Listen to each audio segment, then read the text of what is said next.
Deputy President, honoured guests, ladies and gentlemen. For the Royal Shakespeare Company production of Les Liaisons Dangereuses, excuse me, the stage of the Music Box Theatre has been remodelled into a sex-drenched boudoir of late 18th century France. Signs of reckless carnal abandon are everywhere. Huge linen sheets rumpled from hectic use drape the proscenium and boxes. Lacy silk underthings tumble in messy profusion from a towering chiffonnier. Tall slatted screens, the better for servants to peep through, cast distorted shadows. All that's missing is a proper regal bed. Instead, there's a constellation of settees and chaises longues. This is an arena for men and women who copulate on the run. The setting, at once in period and nightmarishly abstracted in Bob Crowley's inspired design, does not belie the action. Thus wrote Frank Rich in the New York Times, the notorious critic giving a vivid sense of the stunning design achievement of Bob Crowley, costume designer and scenography for theatre, opera and film, director and native of Cork. Les Liaisons Dangereuses was hugely successful in Stratford, London and New York, and won Bob Crowley a Tony Award for Best Scenic Design in 1987. Bob Crowley's complete list of nominations and awards is far too long, however, to rehearse here. Suffice it to say that the Oliviers are many, the Tonys are multiple, the Drama Desk and London Critics Circle repeated, and he was the recipient of the Royal Design for Industry Award. In addition, he has twice been part of the British team entry for the Prague Quadrennial International Exhibition of Scenography and Theatre Architecture, the theatre design equivalent of the Venice Biennale.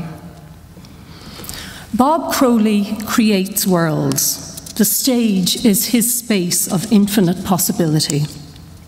Each time he begins the process of creating a design for a production, settings and/or costumes, when he first encounters a new script or hears music from a new score, he faces the empty white page with a rush of delight, as he describes it. A quality of energy, clarity, and spatial vision is palpable in his work. He describes the unrelenting stream of decisions that must be made at every point in the process about time, colour, light, texture, space. He talks about finding chairs, for example, for his design for Phaedra, the urgency in searching out exactly the right chair which tells the period, the culture, the civilization. His words, "You can place that space instantly by the information that chair gives you." God and the designer are in these details, making and remaking worlds that return the gaze of the audience, that lure us into the action. Bob Crowley is an artist in 4 dimensions, and his early training in fine art at the Crawford College of Art and Design in Cork points towards the quality of painterly and sculptural awareness of form, light, colour, plasticity and depth so apparent in his designs. For example, for Eugene O'Neill's Morning Becomes Electra in 2003, and for Joan Didion's The Year of Magical Thinking with Vanessa Redgrave at the Royal National Theatre and at the Dublin Theatre Festival in 2008. For the solo performance of Redgrave, the design included 6 paintings on silk that spanned the breadth of the stage, charting the character's journey to the heart of grief, images that are internal landscapes of desolation. Crowley trained at the Bristol Old Vic Theatre School and built his career in Britain. His breakthrough production was The Duchess of Malfi for the Royal Exchange in Manchester with Helen Mirren and Bob Hoskins.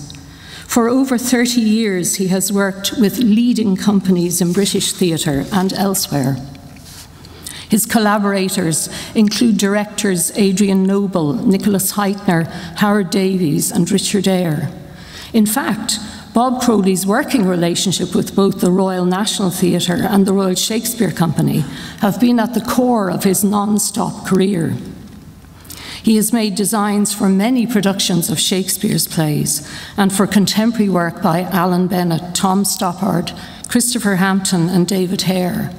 And his designs for opera include work at the Royal Opera, the English National Opera, Welsh National Opera, and for mainland European and US companies.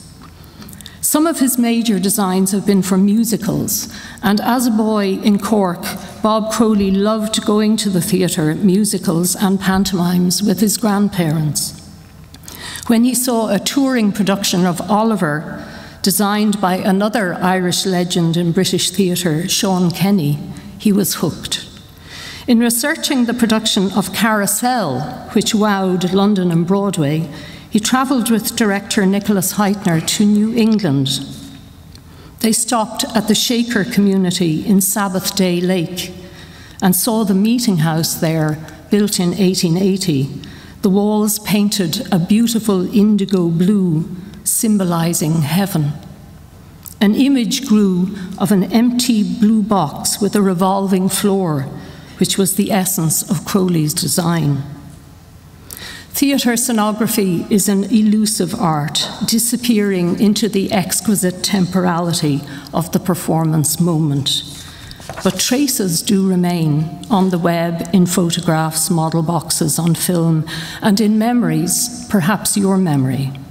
You may have seen Bob Crowley's work in the costumes for the film of Arthur Miller's The Crucible with Daniel Day-Lewis, or in his designs for opera in London or New York. Or you may have lapped up the pleasure of his creations for Carousel or the stage production of Once, for Mary Poppins or Tarzan or Aida, or if you've seen Sting or Duran Duran in concert. For Field Day Theatre Company, you'll have seen his work for St. Oscar with Stephen Ree as Oscar Wilde, or his co-direction with Ree of Seamus Heaney's The Cure at Troy. His design for the Three Sisters at Dublin's Gate Theatre staged the Cusack family, father and daughters, in unforgettable form. At the Dublin Theatre Festival, you may remember The Year of Magical Thinking, or if you were lucky enough to catch Sean O'Casey's Juno and the Paycock, the Abbey Theatre Festival production in 2011, you will have seen his acclaimed representation of the Georgian tenements of Dublin in 1922, what he calls the falling down, filthy, decrepit grandeur, in which Sean O'Casey's Juno Boyle and her family live. Crammed into subdivided rooms, the misery of their absolute poverty is framed with monstrous irony by the fine proportions of pillar, cornice, and oak floor, remote ceilings of shadowy Italian plasterwork, doorways made wide for elegant egress. Their desperation defined by the exquisite light slanting from tall sash windows.